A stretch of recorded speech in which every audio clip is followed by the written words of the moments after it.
You're listening to Building a Creative Life. I'm Pam Vale, an artist and writer.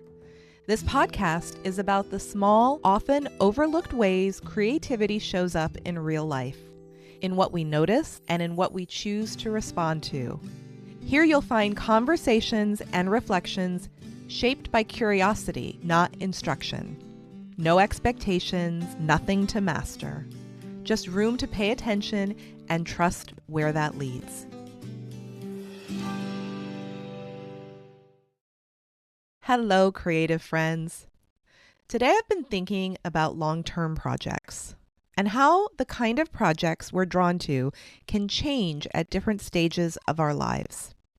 I used to be what I would call an impulsive and all-encompassing, full-throttle project creator. Ideas hit hard and fast and consumed me until they were done. If I was decorating for a holiday, it was everything. If I was getting ready for a party, it was everything. Home decor, same thing. All the ideas, all the layers, tons of details, done fast and done big, usually in a weekend if possible. That was my rhythm, and it suited me. Creating inspired new directions, and one thing built upon the other. It was a cycle of expression that mirrored my life stage and energy at the time. Not long ago, I had a conversation with a fabulous creative, Charlie Nebe. It was one of my favorite podcast interviews so far, and I will link it in the show notes in case you want to listen to my conversation with Charlie. One of the things she talked about was having a very long-term project, and I remembered feeling a little anxious hearing that because I like to finish things quickly. I like momentum. I like instant gratification. And I don't usually love the idea of something stretching on for months or years. But there's this dress that I've been saving on Pinterest for a very long time. I've actually pinned it and other items in the collection multiple times.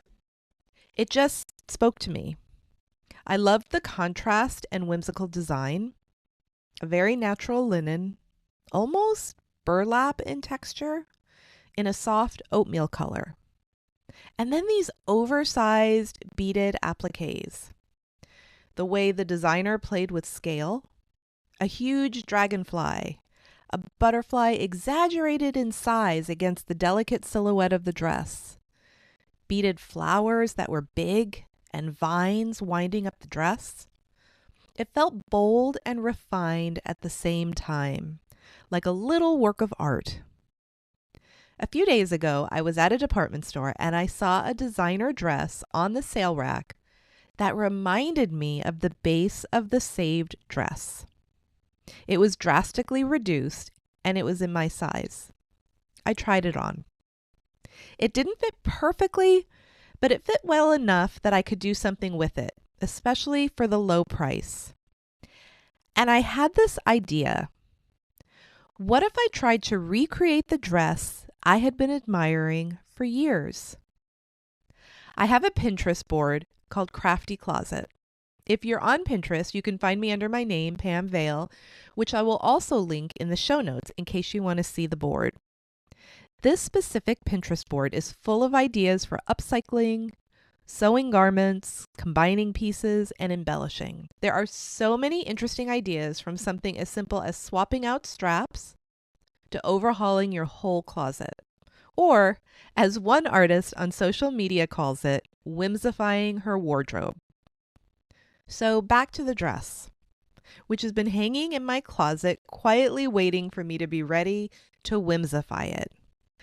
Today I went to my favorite thrift shop to look for fabric I could use to make large appliques. Maybe curtains with oversized florals.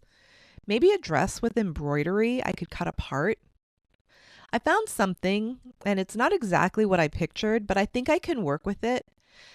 And that's when I felt it. The mental shift. Is this going to be a long-term project? Am I really going to do this? How long could this take?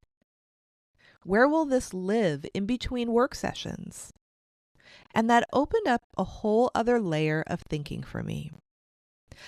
I'm feeling a pull at this stage of my life to get a little more refined in my art, crafting, and creative expression.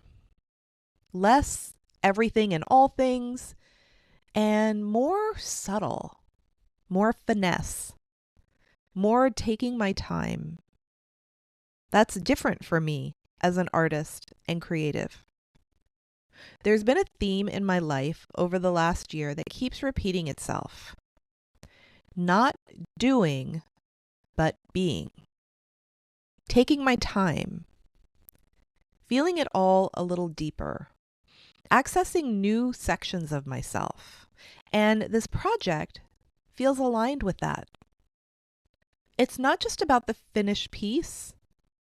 It's about the process and the steps. It's about letting something unfold slowly. And that's new for me. So I'm going to take you along with me on this journey.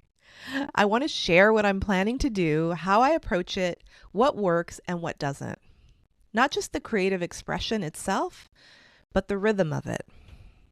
I'm curious to see where it goes because maybe the project isn't just the dress. Maybe the project is learning how to stay with something and how to let it evolve and how to create with patience instead of urgency. And that feels like a different kind of growth. Thank you for being here. I hope something from today's conversation stays with you in a quiet way. If this episode felt meaningful, you're welcome to follow the podcast or pass it along to someone who might enjoy it. Until next time.